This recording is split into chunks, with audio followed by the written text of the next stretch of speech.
कष्ट बढ़ते जाते हैं। ऐसा लग रहा है कि सारी चीजें हमारे अगेंस्ट ही हो रही हैं। नहीं, ऐसा तो नहीं है, पर यह जरूर है कि प्रारब्ध इस समय बुरा आ चुका है। जैसे इस समय हमने नई खेती बोई गन्ना, और पीछे बोया है बमूल, तो अब गन्ना तो अब नया उगेगा, बमूल तो अभी पहले से है। तो ये पूर्व का प्रारब्ध आ गया और अभी भजन शुरू किया, अब आपको निगेटिव दिखाई देने लगा। और अगर पूर्व का प्रारब्ध सही है तो आप घोर पाप अभी करो तो आपको कोई कष्ट नहीं होगा, क्योंकि वो पुण्य जो है ना वो आपको बचाएगा और आपको फलीभूत करेगा। लेकिन जिस दिन वो नष्ट हो जाएगा और ये नई खेती पाप की और पुराना पाप, तो बम ब्लास्ट ऐसा होगा कि न इस लोक के रह जाओगे ना परलोक के रह जाओगे। तो सत्य मार्ग में चल रहे हो, कष्ट आ रहे हैं, ये पूर्व का हमारा किया हुआ कर्म है, इसको चुपचाप सह लो। अभी जो नई फसल बो रहे हो ये जब आएगी तो आनंद में डूब जाओगे। नहीं तो हमको निराश नहीं होना, हताश नहीं होना, उदास नहीं होना, हारना नहीं है, इसको रौंदना है। प्रारब्ध को रौंद करके भगवत प्राप्ति करनी है। अगर हम हार गए तो हमारा जन्म चला जाएगा। अच्छा, निगेटिव क्या होगा आप देखो, कोई संपत्ति, कोई व्यापार, कोई व्यक्ति, कोई वस्तु, यही निगेटिव होंगे। यही आपके विपरीत आज कि हमारी कामना थी ऐसा हो जाए, हम चाहते थे ऐसा हो जाए, हम चाहते, ये प्रश्न करके देखो जीवन में किसके नहीं है, किसके नहीं है, किसके जीवन में नहीं है? सबके जीवन में, क्योंकि जीवन दो कर्मों से बना है, शुभ और अशुभ। कभी सुख मिलता है, कभी दुख मिलता है, कभी अनुकूल पक्ष आ जाता है। आप ये नहीं कह सकते कि आपके जीवन में अनुकूलता आई ही नहीं, कह नहीं सकते आप, क्योंकि ऐसा हो ही नहीं सकता। दिन है तो रात आएगी, रात है तो दिन आएगा, दुख आया है तो सुख आएगा, सुख आएगा तो दुख आएगा। ये क्रम चल रहा है प्रभु, हमको इस क्रम को तोड़ना है। सुख दुख के इस चक्र को तोड़ करके भगवान की प्राप्ति करनी है, तो इसमें सहना पड़ेगा। पीछे वाले बैच में यही कहा कि भगवान अवतार लिए तो संघर्ष करना पड़ा, हम लोग तो जीव हैं, फिर हमें संघर्ष से डरना नहीं चाहिए। चाहे रामावतार हो, चाहे कृष्णावतार हो, चाहे भगवान का जो अवतार हो, आप उस अवतार में देखो भगवान को संघर्ष करना पड़ा इस संसार में, तो हम तो जीव हैं, फिर हम संघर्ष से क्यों डरे? जब संसार का मालिक आता है तो उसे संघर्ष करना पड़ता है, फिर हम तो उनके अंश है, तो हम संघर्ष से नहीं डरेंगे, दुख से नहीं डरेंगे, हम आगे बढ़ेंगे। आगे बढ़ो, नाम मत छोड़ना, नाम मत छोड़ना। नाम छुटाने के लिए माया आपको ऐसा दर्शन करा रही है कि नाम जब जब से शुरू किया तब से बुरा, कभी कभी संयोग लग जाता है। जैसे अब कल से आपका बुरा प्रारब्ध शुरू है, अब आज आप सत्संग सुने, कल से गीता भागवत सब लेके घर गए और विपत्ति शुरू, ये मरा वो ये, तो ये हुआ यार, जब से भागवत आई है घर में, जब से गीता और जब से सत्संग सुना है, चैन खो गया, गंगा जी में पधराया। ये है माया भगवान की।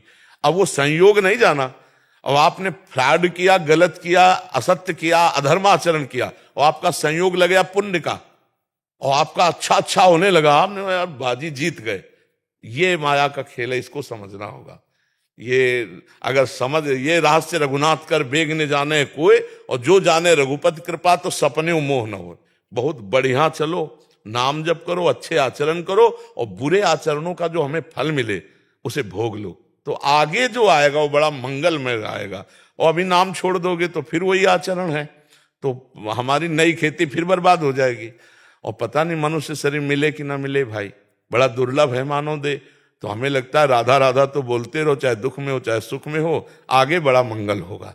हम लोग आगे के लिए वर्तमान में कष्ट सह लेते हैं। एक आदमी लेबरी कर रहा था हितधाम में, तो दोपहर के कड़क धूप, और वो बीड़ी पीने लगा, तो उसका जो क्या कहते हैं जो ठेकेदार, वो आया, उसको गाली दी, वो काम में लग गया। वो जब चला गया तो उसके पास गए, हमको आप इतनी मेहनत करते हो, गाली दे रहा था, आप जवाब नहीं दे सकते। बोले बाबा शाम के 500 रुपया मिलेंगे, अगर उससे हम गाली के बदले गाली देंगे, थप्पड़ मार के भगा देगा, तो 500 रुपए के लिए वो धूप सह रहा है और गाली सह रहा है। तो हम आगे आनंद के लिए, परमानंद के लिए, भगवदानंद के लिए अगर वर्तमान में कष्ट सह रहे हैं तो क्या परेशानी है? हमें सहना पड़ेगा, सहना पड़ेगा, सबको सहना पड़ता है। कोई ऐसा विश्व में नहीं है जिसको दुख सुख दोनों ना प्राप्त हुए। किसी को भी बता दो हमें कि वो अगला आदमी है जिसे दुख मिला ही नहीं, कभी नहीं है, हम मानेंगे नहीं, भगवान को नहीं। जब भगवान अवतार हुए तो दुख सुख का क्रम चलता रहा ना। हम वही पीछे बताया कि भैया सुबह राज्याभिषेक रघुनाथ जी का, महामंगल मोद अवधपुरी में, सामय के 14 वर्ष का वनवास है, तापस वेश विशेष उदासी, 14 वर्ष राम, बिगड़ गई बात, पूरी अयोध्या उजड़ गई। 14 वर्ष तड़प तड़प के अयोध्यावासी भगवान के विरह में जिए, 14 वर्ष। और कहा था राम राजा बनने वाले, आनंद मंगल छा रहा था। तो भाई देख लो, भगवान के अवतार लीला में दिखाया गया नहीं संघर्ष, नंगे पैर भगवान हो, क्या क्या सब। तो हमें लगता है हम लोग उनके जन हैं, हमको ये संघर्ष लड़ना चाहिए, हारना नहीं चाहिए। पंडित दीपक शर्मा जी, रतलाम, मध्य प्रदेश। राधे राधे महाराज जी, सरकार आपके चरणों में कोटि कोटि प्रणाम। गुरुदेव भगवान, श्री जी ने इस दास को एक कर्मकांडी ब्राह्मण के रूप में कार्य पर लगाया हुआ है। गुरुदेव, जब किसी के ग्रहों के प्रतिकूल प्रभाव के कारण हम अलग अलग ग्रहों के उपचार हेतु उनके नाम का जाप अनुष्ठान करते हैं, जब इस सृष्टि को बनाने वाले समस्त ग्रहों इत्यादि को बनाने वाले श्री हरि हैं, तो क्या अलग अलग ग्रहों को साधने की बजाय यजमान को हरि तत्व से जोड़कर उनके पूरा क्लियर। जब जानकी नाथ सहाय करे तब कौन बिगाड़ सके नर तेर ले। हाँ, जो पे कृष्ण चरण मन अर्पित तो करी है का नवग्रह रंक, एक भगवदानंद, एक भगवत नाम, एक भगवत रूप, भगवत लीला, संपूर्ण विघ्नों का ना, हरि स्मृति सर्व विपद विमोक्षणम। भगवान का स्मरण मात्र समस्त विघ्नों का नाश कर देता है। तो हमें लगता है ये बहुत उत्तम सत्संग के द्वारा आपको बुद्धि मिली है, आप इसको स्वीकार करें और ऐसा ही अनुष्ठान करावें, उससे निश्चित मंगल हो जाएगा। हरि विमुख हो और आप शनि राहु की उपासना करो, बिल्कुल आप जितना चाहो उतना अनुष्ठान कर लो, कभी आपके अनुकूल नहीं हो सकते हो। और 7.5 शनिचर लगा हो और भगवान की आराधना कर रहा तो कुछ नहीं बिगाड़ पाएगा, आप समझे। ये सब लोकपाल, बड़े बड़े देवता, बड़े बड़े नक्षत्र, ये सब भगवान। देवराज इंद्र की पूजा रुकवा दी ठाकुर जी ने, जब देखा त्रिभुवनपति का अभिमान है, रुकवा दी ब्रज में। बाबा से कहा, ये जो पुआ खीर सब बना रहे हो, ये किसकी पूजा के लिए? तो कहा देवराज इंद्र की पूजा के लिए। तो भगवान ने उपदेश किया और कहा देवराज इंद्र की पूजा नहीं होगी, गिरिराज गोवर्धन की पूजा होगी। और जब देवराज इंद्र को पता चला तो उन्होंने कहा ऐसे नष्ट कर दो पूरे ब्रज को, पूरे ब्रज को सांवर्तक मेघगणों को आज्ञा की, जो प्रलयकालीन मेघ वर्षा के द्वारा नष्ट कर दो, ओले वर्षाओ ऐसा। उनको भगवान का प्रताप तो पता था, लेकिन प्रमाद स्थिति के कारण भूल गए थे। भगवान ने सुदर्शन चक्र को आज्ञा की, ऊपर ही सब उठा के गिरिराज जी को 7 दिन 7 रात्रि समस्त ब्रजवासियों को, आसपास भगवान शेष जी घेरा बनाए हुए। जब देखा भागवतिक शक्ति के आगे कुछ नहीं, तो चरणों में आके कामधेनु गाया के साथ आके अभिषेक किया और चरणों में कहा प्रभु अब दोबारा गलती नहीं होगी, हम जान गए कि आप परब्रह्म परमात्मा हो। तो कोई भी ग्रह नक्षत्र देवी देवता जब भगवान की शरण में हो जाया जाता है तो कोई कुछ नहीं बिगाड़ सकता है और रक्षा करेगा। जैसे आप भागवत में देखिएगा जड़ भरत जी का प्रसंग। जड़ भरत जी को एक काली उपासकों ने, दस्युराज था तो उसने संकल्प किया था कि यदि संतान होगी तो हम नर बलि देंगे। तो संतान हो गई तो एक आदमी को पकड़ के ले आए और वो आदमी को बढ़िया सब खान पान के लिए फ्री कर दिया। तो जो खवा रहा था उसने कहा खाओ, इसके बाद गड़ासा भी चलेगा, तुम्हारी बलि दी जाएगी। अब वो अवसर निकाल के भाग निकला। अब उन जो दस्यु के अनुचर थे उन्होंने कहा तो हम ही को बलि चढ़ा देगा। अगर हमने कहा कि भाग गया है वो, तो जल्दी ढूंढो। तो देखा तो ये ब्रह्मबोध संपन्न महापुरुष जड़ भरत जी शरीर भाव से ऊपर उठे हुए एकदम। अरे कहा इससे बढ़िया कोई अब होगी बलि, पकड़ लिया, बांध लिया। तो महापुरुष उन्होंने सोचा प्रारब्ध है, ले गए, स्नान कराया, खीर पुआ पवाया, खूब आराम से खा लिया, तिलक लगाया और जे ही देवी के सामने गर्दन झुकाई तो देवी की प्रतिमा में ऐसी जलन पैदा हुई कि देवी प्रतिमा फोड़ करके प्रकट हो गई और वही तलवार लेकर अपने ही पूजकों को काट डाला। जड़ भरत जी के प्रसंग में देखना, जो भगवान का भक्त है, जो ब्रह्म ज्ञानी है, उसको कोई ग्रह नक्षत्र देवता उसका कुछ बाल बाका नहीं कर सकते, क्योंकि सब में ब्रह्म बुद्धि रहती, भगवत बुद्धि रहती। तो हमें लगता है सही उपचार यही, हरि स्मृति सर्व विपद विमोक्षणम। समस्त दुखों से बचने का उपाय एकमात्र भगवान के चरण है।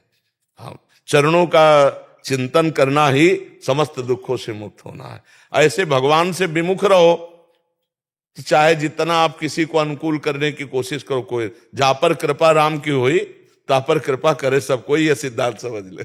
बहुत उत्तम बात है जी। हेमविज जी, न्यू दिल्ली से। राधे राधे। स्वामी जी, मन में बिल्कुल स्थिरता नहीं है, कैसे स्थिरता लाएं? किसी का स्थिर नहीं, साधना से स्थिर होता, किसी का स्थिर नहीं। पानी को कहीं भी छोड़ो नीचे ही जाएगा। अगर पानी को ऊपर चढ़ाना है तो यंत्र की जरूरत है, नहीं यंत्र की जरूरत है। अब मन को कहीं भी छोड़ो विषयों में जाएगा। अगर उसको भगवत मार्ग में चढ़ाना है तो मंत्र की जरूरत है। जपो मंत्र डट के, और मंत्र से देखो ये ऊर्ध्व गति को जाता है कि नहीं जाता है। मंत्र जब जपते हैं तो ये विषय रस नाना प्रकार की गंदी बातें दिखाता है, आप उससे बचते रहिए।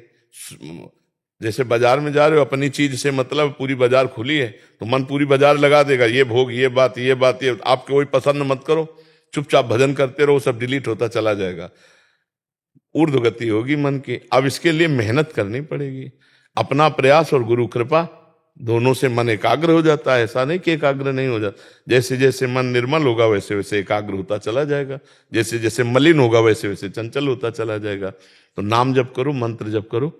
ये प्रश्न पूरे विश्व का है, आपका ही नहीं। किसका मन एकाग्र है? जो भगवान में लगे उन्हीं का एकाग्र है, जो मंत्र में लगे उन्हीं का एकाग्र है, जितना लगे उतना एकाग्र है। नहीं तो चंचलता का तो स्वरूप ही मन का है। अर्जुन जी जैसे भगवान के मित्र हैं, सखा हैं, भगवान जिनका रथ आकर वो कह रहे हैं मन बड़ा चंचल है प्रभु, ये कैसे बस में होगा? तो भगवान ने कहा वैराग्य और अभ्यास, नाम जप का अभ्यास करो, गलत बातों का त्याग करो।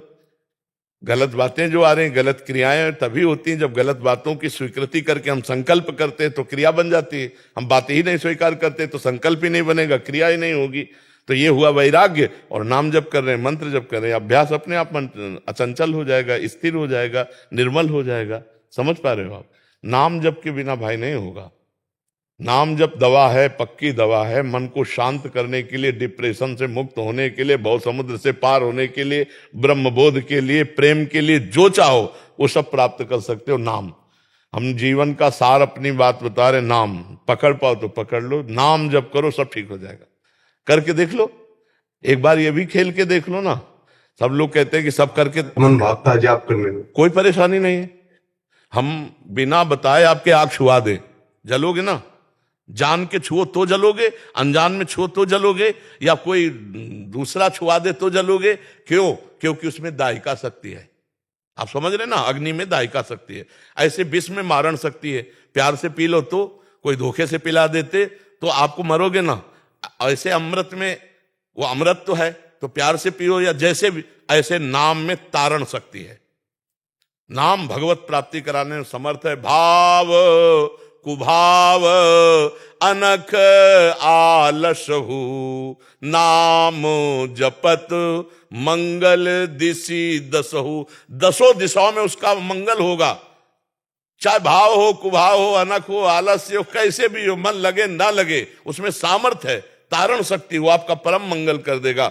दसों दिशाओं में कहीं भी हो, ऊपर नीचे अगल बगल सब जगह आपका मंगल होगा जब नाम चल रहा है। इसलिए मुझे लगता है मन की चक्कर में नहीं पड़ना चाहिए कि मन लगे तो ही, मन लगे ना लगे, अपनी शक्ति का प्रभाव नाम दिखा के रहेगा। यद जिह्वागे वर्तते नाम तुभ्यम, जिसकी जिह्वा के अग्रभाग पर नाम विराजमान है। राम कहो, कृष्ण कहो, हरि कहो, राधा कहो, जो नाम प्रिय हो, आप देख लो आपका मंगल होगा कि नहीं होगा।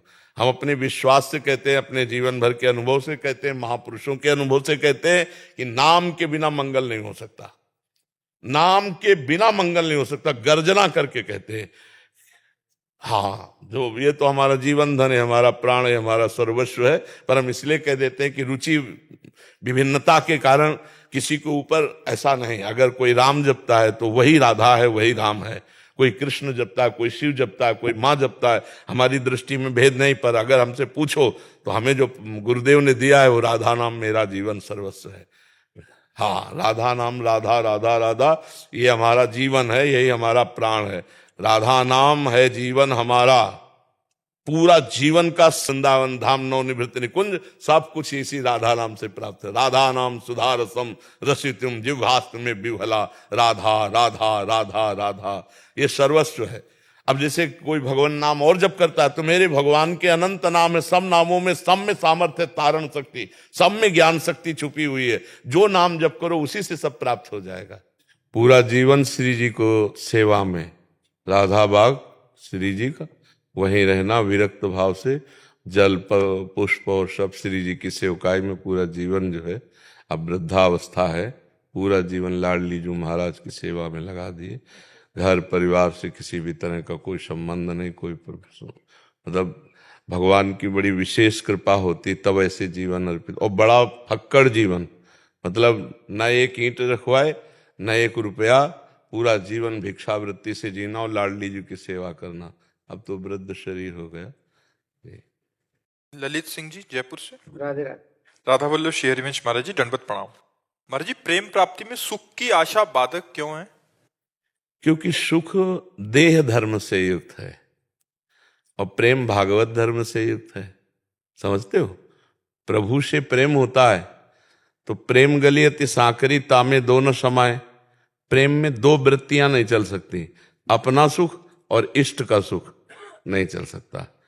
अपना सुख तो देहाभिमान युक्त भोगानंद जो है ना, और परमात्मा सुख तो देह भाव विस्मृति, पांचों भूले देह शुद्धि, देह शुद्ध विस्मृति प्रेमानंद भगवदानंद। इसलिए प्रेम में स्वसुख वांछा बाधक है, तत्सुख भाव पूरक है। स्वसुख वांछा देह भाव को लेकर के है, इंद्रियों को लेकर के है। जो भगवत सुख का आनंद लिया जाता है वो स्वसुख वांछा नहीं, वो तो हमारी आत्मा है। आत्मा हरिवंश प्रगट परमानंद श्री हरिवंश प्रमाण मनम। हमारी वो तो आत्मा, जो आत्म सुख भगवत सुख है, जैसे हम प्रभु के ध्यान में सुखी हो रहे हैं, तो ये तत्सुख है। तत् माने प्रभु, उनको प्रभु सुख है। और ये पर सुख है, देह पर है, जगत पर है, ये पर सुख है। पर सुख का मतलब हम स्वसुख में आए तो हम गए, और तत्सुख भगवत सुख है। तत् माने परमात्मा सुख, तत्सुख परमात्मा सुख। तो अगर हम परमात्मा सुख में डूबे हुए तो प्रेम में डूबे हुए हैं, और देह भाव में डूबे हुए तो भोगानंद में डूबे हुए हैं। खान पान देखना सुनना ये सब जितने सांसारिक भोग हैं, शब्द स्पर्श रूप रस गंध, इनसे राग होता है, मोह होता है, आसक्ति होती, प्रेम नहीं होता। प्रेम तो सिर्फ प्रभु से होता है। संसार में यही जो प्रेम फैला तो उसको राग कहा गया, मोह कहा गया, आसक्ति कहा गया। और जब वो परमात्मा की तरफ गया, प्रियालाल की तरफ गया, तो वो प्रेम कहा गया। प्रेम में स्वसुख वांछा नहीं होती। सेवक सुख चाहे मान भिखारी, सेवक बन करके अपना शरीर सुख चाहे तो सेवा कैसे कर पाएगा? तो इसलिए स्वसुख वांछा बाधक है। अब आगे बढ़ोगे तो खुद दिखाई देगी स्वसुख वांछा कितनी बाधक। अब हम अपने सुख के किसी एक इंद्रिय सुख में फंस जाए तो प्रियालाल का विस्मरण होने लगेगा, प्रियालाल की सेवा सुख की भावना नहीं बन पाएगी। अपने सुख का चिंतन, ये खाना, ये देखना, ये भोगना, किसी एक वृत्ति में फंस जाए तो प्रेम में बाधा खड़ी हो जाएगी। जब सर्वेंद्रियां पूरा मन अपने इष्ट में, सुधो चले अपने धर्म रसकन सो प्रीतम का है, कबहू काल वृथा नहीं जाए। एक सेकंड भी ना अपना शरीर का चिंतन ना भोगों का चिंतन, एकमात्र भगवत चिंतन, तब प्रेम प्रगटता है। ऐसे थोड़ी प्रेम प्रगटता है, वो कहे दो चार बूंद आंसू आ जाना प्रेम थोड़ी है।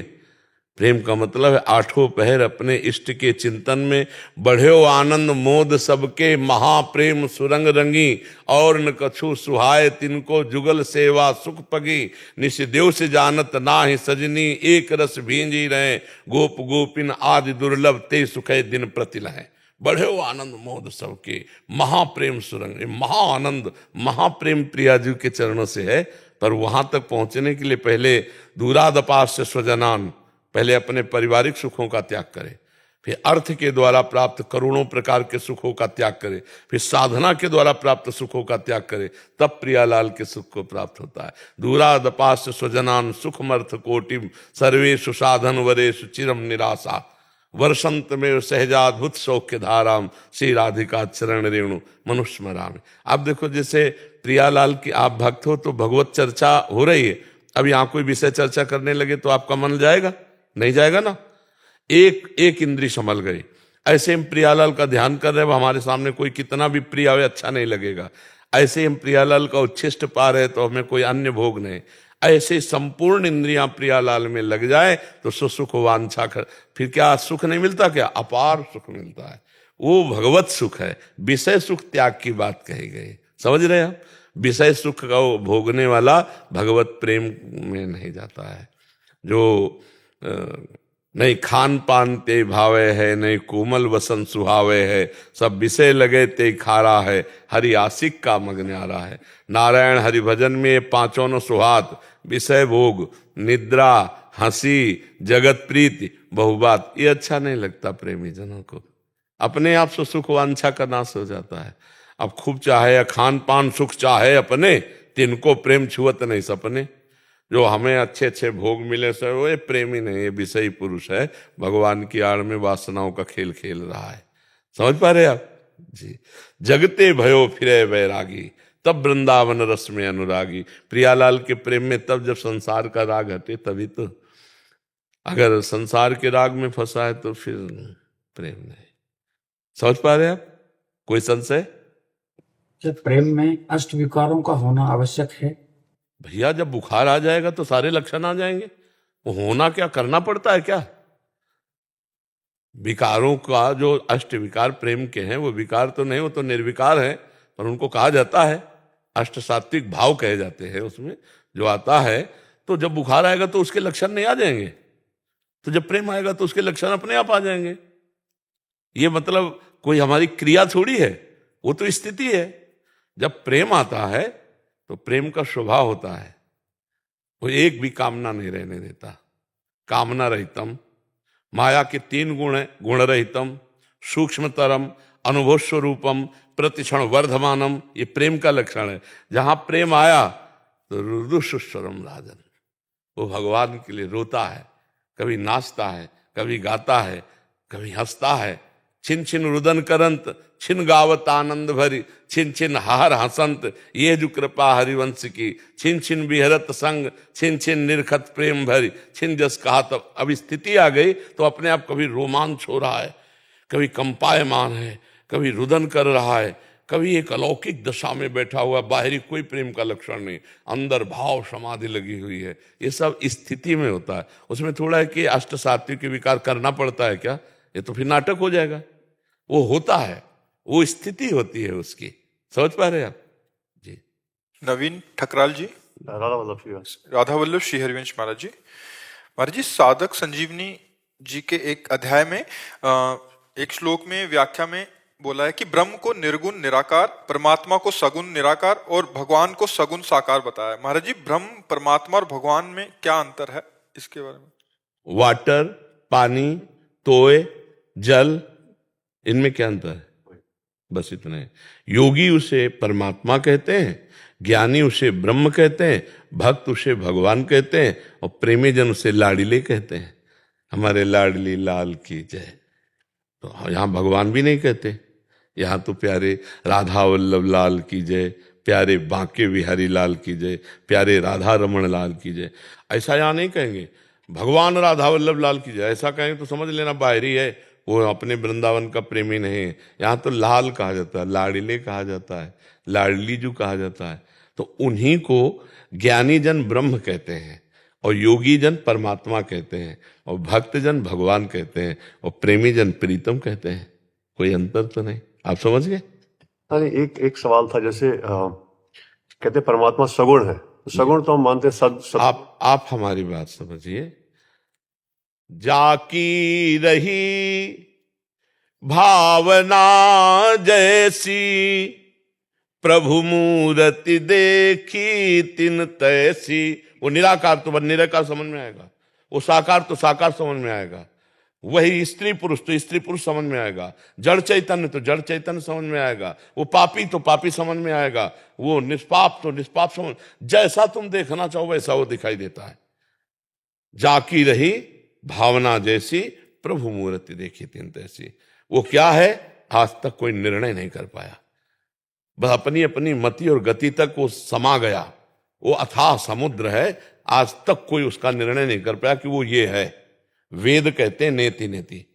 अब कोई सगुण मान करके तृप्त हो गया, कोई निर्गुण मान के तृप्त हो गया, कोई साकार मान के तृप्त हो गया, कोई निराकार मान के तृप्त हो जाओ उसमें, जुड़ जाओ उसमें। वो क्या है ये अपनी बुद्धि से निर्णय नहीं कर सकते, क्योंकि हमारी तुम्हारी बुद्धि बनाने वाले हैं ब्रह्मा जी, और ब्रह्मा जी की बुद्धि में जिन्होंने बुद्धि डाली वो भगवान हैं। तो एक अंश से ब्रह्मा जी प्रकाशित हैं, तो अनंत महिमाशाली भगवान को ब्रह्मा जी के द्वारा पूरी सृष्टि में एक अंश हमारे अंदर है। हम कैसे, कल ही चर्चा कर रहे थे कि ये भैया सीपी से समुद्र नहीं उलीचा जा सकता। सीपी समझते हो, एक कीड़ा होता है उसमें ऐसे 2 ऐसे ढक्कन जैसे होते हैं, हाँ उसको सीपी कहते हैं। हमारी बुद्धि सीपी है और प्रभु क्या है? समुद्र है। तो हमको जो भाव रुचे, हमको वो मार्ग पकड़ करके रसास्वादन करना चाहिए। वो क्या है ये आज तक पूरा कोई फाइनल नहीं कर सकता। क्या है ये फाइनल नहीं हो सकता। फाइनल तो बस जो तुम मान लो उसी में आसक्त हो जाओ, बस बात बन जाएगी। आप मान लो कि मेरे बेटे में भगवान है, आपको वही साक्षात्कार हो जाएगा। तब प्रहलाद जी से पूछा कहाँ है तेरा हरि? तो उनका तलवार में है तुम्हारी, जो हमारे मारने के लिए उठाए हो, और जिसमें बांध के रखा है इस खंबे में हरि है, तुम में है, हम में। उसके दिमाग में बस तेरे खंबे में हरि है। एक घूंसे का प्रहार करना चाह देखा तो वो रूप नरसिंह भगवान का है रे। कहो सो कहाँ जहां प्रभु नाई। अब जहां तुम्हारी रति हो जाए, अगर आपको यह है ना कि घट घट में नारायण है, तो आप यहीं बैठे बैठे बद्री नारायण के दर्शन करो। ये सब भगवान नारायण, भगवान श्री हरि, चिद चिद लक्षणम सर्वम राधा कृष्णमयम जग। जो भावना करो, सिय राम मैं सब जग जानी, करो प्रणाम जोरी जुग पानी। बस सारा खेल है अपना दिमाग को, अपना दिल क्या मान करके लग रहा है। आज संसार मान करके लगे हो तो भी वही परमात्मा है। सब कोई परमात्मा से प्यार करता है, पर अनजाने में। जैसे प्यारा पुत्र है और उसके अंदर से परमात्मा चला जाए, तो पुत्र के शरीर को कितने दिन रख पाओगे? अगर आपसे पूछा जाए कि इसी से प्यार करते थे, अब क्यों हटा रहे हो? बोले नहीं वो चला गया। तो क्या उसको जानते थे क्या? बोले नहीं, जानते तो इसको थे। शरीर से प्यार करते, पर अनजाने में हम परमात्मा का आदर करते हैं। अगर हम परमात्मा से आदर पूर्वक प्यार कर लें तो निहाल हो जाए। सब में वही भैया, कहीं भी अंतर नहीं है। और जो कोई उनको निराकार मानता है तो निराकार अनुभव में आते हैं, साकार मानता है तो साकार अनुभव में आते हैं। जैसी भावना करोगे वैसे ही भगवान अनुभव में आएंगे। एससी सिंह जी लखनऊ से। राधे राधे महाराज जी। महाराज जी, मैं कुछ दिनों से नियमित नाम जप कर रहा हूँ और अभी 30 नवंबर को सेवानिवृत्त हुआ हूँ। महाराज जी, मेरा एक प्रश्न है। महाराज जी, हमें ना तो पूर्व जन्मों का कुछ ज्ञान रहता है और ना ही इस जन्म में 8-10 वर्ष की अवधि तक कुछ याद रहता है। बाद में हम इस संसार व्यवहार, पूजा पाठ, ध्यान, सत्संग आदि से एक स्वरूप पाते हैं और उसे ही अपना स्वरूप मानने लगते हैं, जबकि ये संसार हम स्वरूप नहीं है। तो हमारा मूल स्वरूप क्या है? क्या प्रभु का अंश होने के कारण हमारा मूल स्वभाव प्रभु का ही है एवं पृथक कोई स्वरूप नहीं है? परंतु भगवत दर्शन होने तक हम एक काल्पनिक स्वरूप बना लेते हैं। आप कहते हैं कि हम मन काल्पनिक और भावनात्मक में अंतर। काल्पनिक सांसारिक बात होती है और भावात्मक भागवतिक होती है। हम भावात्मक स्वरूप करते हैं, हम भाव करते हैं, कल्पना नहीं। कल्पना संसार की होती है, भावना भगवान की होती है। पवित्र शब्द और उसको लाओ भावनात्मक। हम एक भावनात्मक मूर्ति बनाते हैं। हम स्कूल में जब पढ़ते थे तो मानी संख्या दी जाती थी, उससे सवाल हल हो जाता था। आपको पता है, मानी संख्या कुछ भी आप रख लो और सवाल हल हो जाएगा। तो ये संसार का जो प्रश्न है कि परमात्मा एक है पर वो अनेक रूपों में है। अब मानी संख्या आप मान लो परमात्मा किसमें? माता में, पिता में, भाई में, बंधु में, गुरु में, पशु में, पक्षी में, दीवाल में, पत्थर में, लकड़ी में, जहां भी तुम मानो मानी संख्या मेरे पर ब्रह्म परमात्मा। अब सवाल हल हो जाएगा। एक जगह आसक्त हो जाओ, मेरे श्री विग्रह में, कहीं भी परमात्मा भाव से। वो सब ये सारे रूप प्योर शुद्ध परमात्मा के हैं, प्योर, कोई मिलावट नहीं। जैसे हम किसी बात को समझाने के लिए खंडन और मंडन दो पद्धतियां अपनाते हैं। अन्वय व्यतिरेक। व्यतिरेक जैसे वेदांत है, अन्वय व्यतिरेक, ब्रह्म सत्यम जगन मिथ्या। इसके बाद ये नहीं है, ये नहीं है, पीछे देखो शब्द क्या आ रहा है, ये नहीं है। और ये नहीं है, ये नहीं है करते हुए जब पहुंचे जहां, तो फिर सर्वम खलमिदम। अब बताओ, ये पहले ही था ना, ये अब तो नहीं हुआ ना, पहले ही था। पर हमको दो पद्धतियां अपनानी पड़ती हैं राग के कारण। हमारा राग शरीरों से है, तो ये ब्रह्म नहीं है, वस्तुतः ब्रह्म ही है। अब हम तुमको मूल अवतरण से बता रहे हैं। ब्रह्म मूल प्रकृति, त्रिगुणात्मिका प्रकृति, मूल प्रकृति से त्रिगुणात्मिका प्रकृति, फिर उससे महातत्व, महातत्व से अहंकार, अहंकार से त्रिगुण अहंकार, त्रिगुण अहंकार से ये सब पंचभूत आदि, और पंचभूतों में ये सब रचना देख रहे हो। जब समिटता है तो पंचभूत, त्रिगुण अहंकार में, त्रिगुण अहंकार मूल अहंकार में, अहंकार महत्तत्व में, महत्तत्व त्रिगुणात्मिका प्रकृति में, त्रिगुणात्मिका प्रकृति मूल प्रकृति में, मूल प्रकृति में ब्रह्म। तो ये सब है क्या? वही तो परिवर्तित होता रूप में, रूपांतरण होता चला रहा है। तो सर्वम वासुदेवा सर्वम। अब बताओ कहां कहां हमें खोजने जाना, पर हमारा विश्वास नहीं है, हमारी श्रद्धा नहीं इन रूपों में, क्योंकि हमने पहले से सुन रखा ये मायामय रूप है, ये सब परिवर्तनशील है। तो अंदर जब हम अपने आप को ढूंढ नहीं पाए, कई साल हो गए आपको शरीर में रहते हुए? 61 वर्ष में 1 सेकंड भी आप अपने से नहीं मिले। हाँ, इसकी खोज ही नहीं की आपने। रुपया की खोज की, पद की खोज की, प्रतिष्ठा की, दुल्हन की, बच्चा की, सम्मान ले। सच्ची मानिएगा, आपने कभी व्याकुल होकर खोज ही नहीं की अपनी। अब अपनी खोज ना होने के कारण हम परमात्मा की खोज की तरफ कदम बढ़ाएं, तो ये ऐसा खेल है कि बीच में शीशा रखा है, जैसे दो दिखाई दे रहा है, एक मैं और एक ये, और शीशा हटाओ तो केवल मैं। गीता गायक भगवान श्री कृष्ण कह रहे हैं, जब सृष्टि नहीं थी तो मैं था, जब सृष्टि नहीं रहेगी तो मैं ही रहूंगा, तो बीच में मैं ही मैं हूं। तो ये अंतःकरण चतुष्टय जो है, परिचय जानते हो? मन बुद्धि चित्त अहंकार, अंतःकरण ये दर्पण की भांति है। इसी में आत्मस्वरूप का प्रतिबिंब पड़ते हुए जो मैं है, वही हमें फंसाए हुए है, वही हमें फंसाए हुए कि मैं स्त्री, मैं पुरुष, मैं ये। इसी मैं को मिटा दे, दर्पण हटा, तो शुद्ध मैं जो है वो ब्रह्म स्वरूप है, उसमें और परमात्मा में अंतर नहीं है। ब्रह्मविद ब्रह्म भवति। तो अगर ब्रह्म नहीं होता तो क्या किसी क्रिया से ब्रह्म बन जाएगा?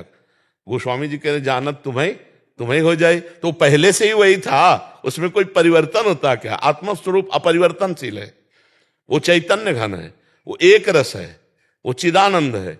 बस ये बात है, वो जो है तत्त्वमसि, तत्त्वम असि, वही तुम हो। पर ये सवाल हल नहीं हुआ अभी सवाल हल नहीं हुआ, अभी साधना करनी पड़ेगी। इसीलिए साधना करनी पड़ेगी, खूब संसार के चिंतन को छोड़कर भगवत चिंतन परायण रहो। कोई नाम ले लो गुरु से, कोई रूप ले लो भगवान का, तो मानी संख्या नाम रूप से सबका स्वरूप निराकार है। आपका कोई आकार थोड़ी है, आप जिस आकार को मानते हैं आप वही हो जाते हैं। नहीं, आपका कोई आकार नहीं है, आपका कोई आकार नहीं है। आप जो आकार दें, जैसे भक्ति में भी है तो सखा भाव, वात्सल्य भाव, शब्द समझना, ये क्या है? भाव है ना। तो जो भाव आरोपित करोगे आपका आत्मा वही हो जाएगा। आपने आरोपित किया कि मैं सखा हूं भगवान का, तो आत्मस्वरूप सखा हो गया। आपने आरोपित किया मैं दास हूं, तो दास हो जाएगा। आप आरोपित करो मैं वही हूं, तो वही हुआ। आप जो चिंतन करेंगे, और कोई चिंतन नहीं करेंगे तो जो है वो परमात्मा ही है। अब चिंतन करना सहज है हमारे लिए, अचिंत्य होना बड़ा कठिन है। अब देखो, चिंतन रहित होना बड़ा कठिन है, इसलिए हम इसको चिंतन में फंसाते हैं। भगवान के नाम रूप लीला धाम शास्त्र आज्ञा में तो धीरे धीरे चिंतन करते करते जब ये पवित्र होंगे तो अचिंत हो जाएंगे। मन बुद्धि जब तक मलिन तब तक चिंतन है, असत चिंतन के हाँ सत चिंतन। और जब वो मैं बचता है तो ना असत होता है ना सत होता है, ना असत होता है ना सत होता, कोई चिंतन। महाराज मेरा जो प्रश्न आगे भी था जी, जैसे मृत्यु के बाद आदमी का शून्य हो जाता है या उसका जो एक भाव है वो बना रहता है, कुछ जो सच्ची? पूरे संस्कार बने रहते हैं, पूरे संस्कार। जैसे मूर्छा के बाद जगेगा ना तो पूर्व का सारा याददाश्त जितनी भी है वो पुनः जागृत हो जाएगी। ऐसे ही हमारे जितने संस्कार कर्म हैं वो जागृत हो जाएंगे। केवल ये हमें याद नहीं रहेगा कि हम पूर्व में किसके यहाँ थे और मनुष्य थे। पूरी आदतें, ये नहीं याद है, हाँ पूरी आदतें और पूरे कर्म शुभ अशुभ उसके संस्कार में रहेंगे, ये रहेंगे। वो बस उसको ये स्मृति नष्ट हो। जैसे इसी जन्म की हमें स्मृति नहीं, माँ के गर्भ में हम थे 9 महीने, क्या स्मृति है क्या? ये बहुत छोटी स्मृति अपनी देख लो इसी जन्म में कि हमारी माँ की स्मृति नहीं है कि हम माँ के गर्भ में कैसे कष्ट सह रहे थे। तो हम पूर्व जन्म की बातें क्या जाने। ये बड़ी कृपा है भगवान ने जो विस्मरण करा दिया। अगर वो सब याद रहता तो हम डिप्रेशन में होते, कभी उबर नहीं पाते, नहीं उबर पाते। भगवान ने बड़ी कृपा की, परसों क्या खाया आपने तो आपने याद करना पड़ेगा। परसों की बात, बड़ी कृपा की जो विस्मृति करवा रहे हैं, पर इतनी कृपा कर दे कि अपनी विस्मृति न करवावे, अपनी स्मृति करवा दे तो सब बात बन जाए। महाराज जी कहते हैं कि मनुष्य जन्म जी और मुमुक्षुत्व जी और आप जैसे सत्संग की प्राप्ति, हाँ। ये तीनों दुर्लभ है। हाँ अब जब ये मिल गए हैं हाँ, तो अब अपना काम बना लो। ध्रुवदास जी महाराज कह रहे, बार बार तो बनत नहीं या संजोग अनूप, मानुष तन वृंदा विपिन रसिकन संग विरूप। रसिक महापुरुषों का संग, भगवद उपासना का रंग, इतना बढ़िया अवसर मिल गया। आप एक क्षण भी नाम न छोड़ो, आपको अपने स्वरूप का भी बोध हो जाएगा, प्रेम हो जाएगा, जो चाहोगे प्राप्त हो जाएगा। नाम पकड़ लो। हम आपको कह रहे हैं ज्ञान मार्ग, योग मार्ग, कर्मकांड, भक्ति, सबसे हम गुजरते हुए आए हैं। क्योंकि ब्राह्मण के घर जन्म हुआ था तो नैष्ठिक ब्रह्मचर्य, कर्मकांड का पूरा बचपन से, गायत्री अनुष्ठान आदि, बलिवैश्य देव आदि, पितृ तर्पण आदि, ये सब। अब इसके बाद सन्यास, ज्ञान मार्ग, तो ज्ञान और योग प्रधान होता है, ज्ञान में योग प्रधान होता है, वो दोनों का। और इसके बाद ये महाप्रेम रस, वृंदावन नित्य विहार रस। इसलिए आखिरी तुम्हें बात बताते हैं, नाम, नाम का सहारा ले लो, सब ज्ञान प्राप्त हो जाएगा। जो राम राम नहीं कह पाते थे, मरा मरा बोलते थे, वो ब्रह्म ज्ञानी हो गए और वाल्मीकि रामायण की रचना की। आप नाम पे, और नाम नहीं है तो अटकल लगाने से ब्रह्म बोध नहीं होगा। ये नाम के द्वारा गति प्राप्त होती है, जब हृदय में एकदम कोई आकांक्षा नहीं, विनिवृत्त कामा, और अद्भुत आनंद, तो उसी आनंद में अपने स्वरूप का बोध होता है। अपने को द्वारा, अपने स्वरूप, इंद्रियों के द्वारा या मन बुद्धि के द्वारा नहीं होता। स्वरूप बोध अपने आप से अपने आप का होता है। मन बुद्धि की ताकत नहीं है स्वरूप तक पहुंचने की। समझ रहे हैं? खूब नाम जप करो, पहले साधन करो तो साध्य तक पहुंचा जा सकता है। मयंक जी हरियाणा से। राधा वल्लभ श्री हरिवंश महाराज जी। महाराज जी, बचपन से ही माँ भगवती के दर्शन, उनके धाम का सानिध्य और कृपा से आपका सत्संग मिला। क्या एक ही समय पर माता जी के दर्शन की लालसा व उनसे प्रिया लाल की प्रीति मांगना व प्रिया लाल की शरणागति होना गुरु अनन्यता में विघ्न है? हमें लगता है अनन्यता तो वही है कि अन्य न रह जाए चिंतन में। अन्य कोई है नहीं, वही वो है, इसी का नाम अनन्यता है। श्री हनुमान जी महाराज से श्री रघुनाथ जी कह रहे हैं, सो अनन्य गति जाके असमति न टरे हनुमंत, मैं सेवक सचराचर रूप स्वामी भगवंत। हम जिस भाव में हैं वही भाव चराचर जगत में फैल जाए तो उसे अनन्यता कहते हैं। अन्य कोई रह ही न जाए। जैसे हम देवी माँ के उपासक हैं तो देवी प्रपन्नार्ति हरे प्रसीद, प्रसीद मातर जगतो खिलस्य, प्रसीद विश्वेश्वरी पाहि विश्वम, त्वमीश्वरी देवी चराचरस्य। हे माँ, तुम ही चराचर रूप में प्रकाश, माँ के सिवा कोई है ही नहीं, केवल माँ है माँ। यही अनन्यता होती है। अभी सही माने में अनन्यता नहीं आई है, इसलिए प्रश्न आ गया।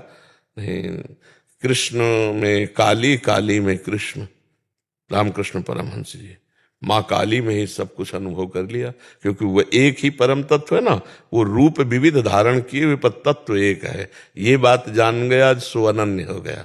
और ये मेरे हो, ये तेरे हो, ये मेरा संप्रदाय, ये तेरा संप्रदाय, ये मेरे इष्ट, ये तेरे इष्ट, लड़ाई झगड़ा निंदा स्तुति, ये दोनों अज्ञानी हैं, ये कुछ नहीं जानते हैं।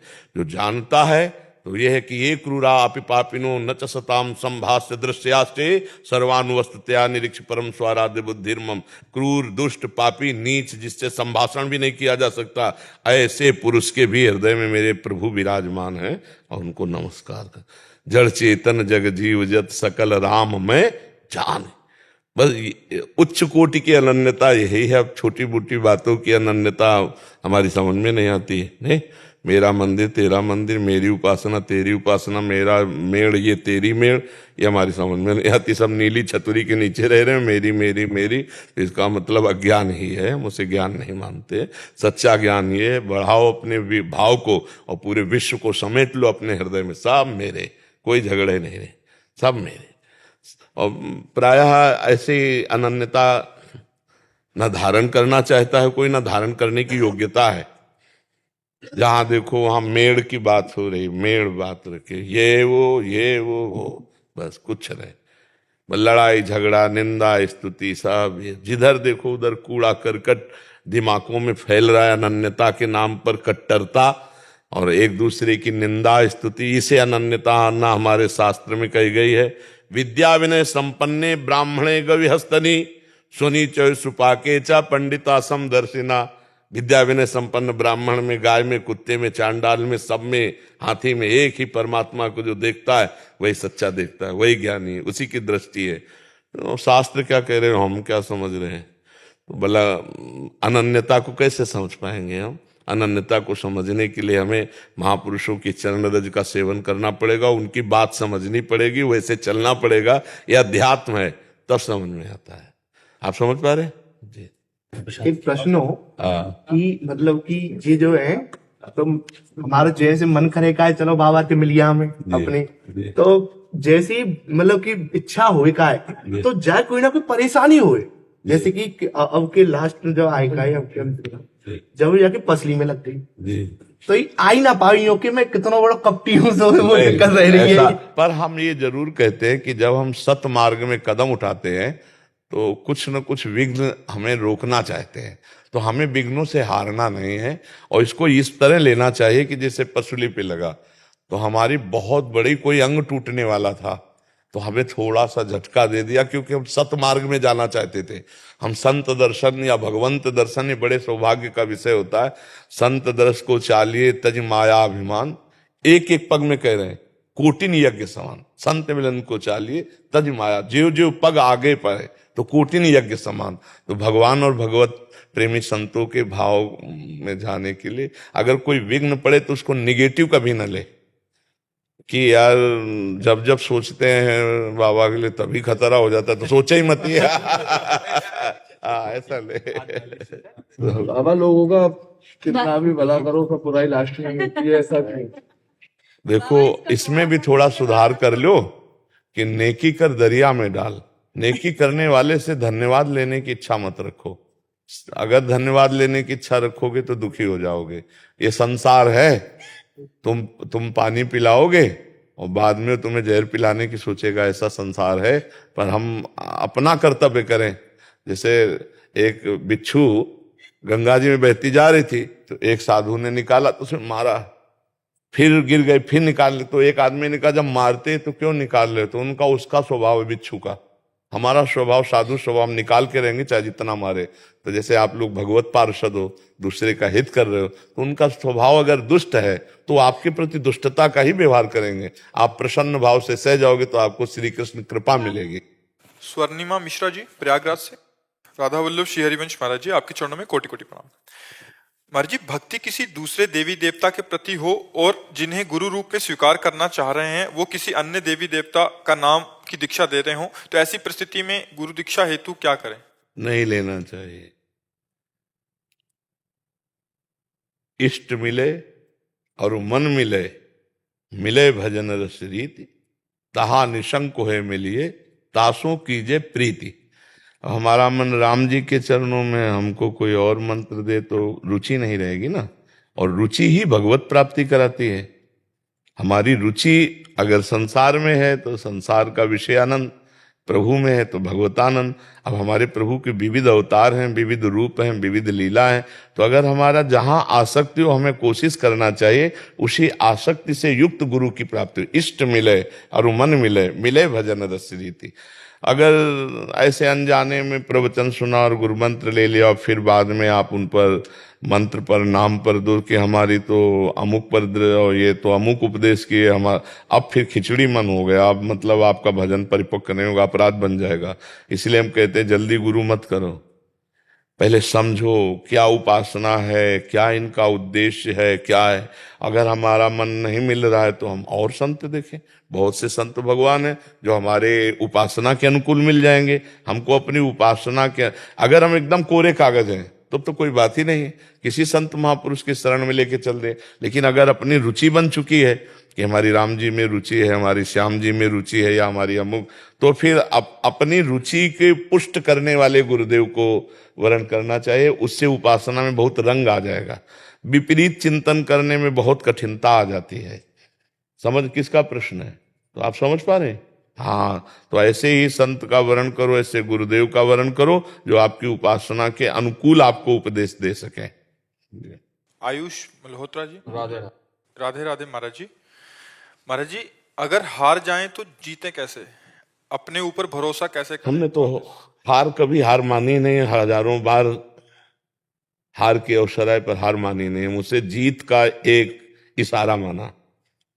जब हार होती तो हम उसमें ढूंढते हैं कि मेरी हार कहां से हुई, कौन सा पॉइंट है जिसमें हमसे चूक हो गई, तो हमारी जीत का वो कदम बनेगा। हार को हमने कभी हार माना नहीं, कभी निराश नहीं हुई, कभी हताश नहीं हुई। जिद्दी स्वभाव, ये हम अपने लिए नहीं कह रहे, ये उत्तर दे रहे हैं हम आपको।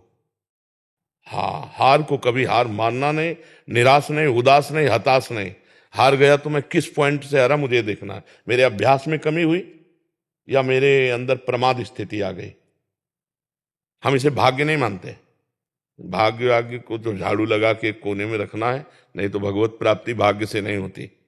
हमारा भाग्य कितना बड़ा, पीछे का कर्म ही तो है। हम इतना विशाल कर्म करेंगे कि उसे दबा देंगे, राधा राधा राधा, और चूक कहां हुई। रात दिन अपने कर्तव्य कर्म के अभ्यास में दृढ़ हो जाए तो सबसे ज्यादा प्रवीण हो जाएगा। अभ्यास में बहुत बड़ी ताकत है, बहुत बड़ी ताकत। आंख मूंद करके आदमी को लिटा करके आसपास नारियल रख करके गन से मार रहा है, जरा चूक जाए तो उसकी खोपड़ी फट जाएगी। अभ्यास योग युक्त चेत सा नाम गामिना। अर्जुन जी को अभ्यास से दिव्य बनना हुआ। जब देखा कि दीपक बुझ गया और भोजन का कवल मुख में ही गया, तो अर्जुन ने कहा ये ऐसा कैसे हो गया, हम प्रकाश में पा रहे थे, इसका मतलब इसका अभ्यास है। तो मतलब अभ्यास अगर हो जाए तो कुछ भी किया जा सकता है। रात्रि में साए साए बाणों की, तो उनके जो गुरुदेव थे वो गए, देखा तो उनका अर्जुन इतना तुम्हारे अभ्यास में प्रियता है, तो उनका गुरुदेव विश्व का सबसे बड़ा धनुर्धर बनना है। तो द्रोणाचार्य जी ने कहा मैं आशीर्वाद देता हूं तुम्हारे अभ्यास को देखकर कि विश्व में तुम्हारे जैसा धनुर्धर कोई नहीं होगा। तो हम भी भगवान के अंश हैं यार, हम थोड़ी चूक कर देते हैं, मनोरंजन के लिए हम ढील दे देते हैं, अपने अभ्यास में प्रमाद कर देते हैं। चाहे पढ़ाई हो चाहे जो भी हो, हमको बिल्कुल उसमें तन्मय रहना है। राधा राधा राधा पढ़ाई हमारा कर्तव्य, तो हम इतनी मोटी ग्रंथ होगी हम उसे कंठस्थ कर लेंगे, पूछो कहां से पूछोगे। पर यह तभी होगा जब ब्रह्मचर्य ठीक होगा, खान पान ठीक होगा, नहीं तो स्मृति का नाश हो जाता है ब्रह्मचर्य। आज जो नए बच्चे हैं ना, ब्रह्मचर्य का नाश मतलब स्मृति का नाश, दिमाग प्रमाद, गंदी बातें देखना, यही सब अच्छा लगेगा। उन्हें हम कह रहे ब्रह्मचर्य में इतनी ताकत है कि कोई भी बात आप सुनाओ और 10 दिन बाद आप पूछ लो आकर के, वही वैसे उस मिलेगी। तो हमें लगता है कि जैसे शरीर स्वस्थ है और ब्रह्मचर्य हो, तो ये तो बहुत छोटी छोटी किताबें होती, इतने मोटे मोटे ग्रंथ ऐसे पूरे याद हो जाते हैं दिमाग में। एक बार सुनाओ दिमाग में बैठ गए, क्योंकि स्मृति है। अब नए नए बच्चे गंदी गंदी बातें देखते हैं, गंदा भोजन करते हैं, व्यसन करते हैं, तो उनकी स्मृति पढ़ाई में कहाँ लगेगी, फिर तो गंदी गंदी बातों में लगेगी। वो फिर जब हार जाते हैं तो सोचते हैं कि शरीर को नष्ट कर दें, क्योंकि ताड़ना मिलती घर से कि इतने पैसे लगाए पढ़ाई में और ऐसा तुम कर दिए। तो माता पिता तो बड़ी मेहनत से कमा कर तुम्हें पढ़ा रहे हैं, तुम व्यसन आदमी ऐसे। तो हमें लगता है बच्चा कि अगर संयम से चला जाए तो जिस डिपार्टमेंट में हम हो, हम जान की बाजी लगाकर ऐसा अभ्यास करें, कौन किस में फेल हो जाएंगे। ये बाबागिरी कोई छोटी मोटी युद्ध वाली बात नहीं, बहुत बड़े युद्ध की बात है, बहुत बड़े युद्ध की बात है। ये कोई खिलवाड़ नहीं, जैसे अपने लोग बचपन से आए ना, भूख प्यास गर्मी सर्दी काम क्रोध लोभ मोह मद मत्सर, लोगों की गालियां सामने से। तो हमें हारना नहीं। हम अपने उदाहरण से कहते हैं, अगर हम आज जरा सा अपने को स्वीकार कर लें कि मैं किडनी फेलियर आदमी हूं, तो उठने लायक नहीं हूं, उठने लायक नहीं। हार नहीं मानी, आज भी हार नहीं मानी। हम अपने समय से देखते हैं, हमें उठाओ, हमें स्नान करवाओ, हमें चलो ले चलो, हमारी दिनचर्या चलेगी। मतलब बहुत जिद्दी स्वभाव, मतलब प्राण दे सकते हैं लेकिन अपना नियम नहीं तोड़ सकते, अपनी दिनचर्या नहीं तोड़ सकते। तब जाकर के ये स्वभाव और श्री जी की कृपा, तो ये आज जो है दिनचर्या चल रही। नहीं तो बच्चा हारना है ही नहीं। हम हार में विजय खोजते हैं, हमें विजय का वहीं खोज मिली जहां हम हारे।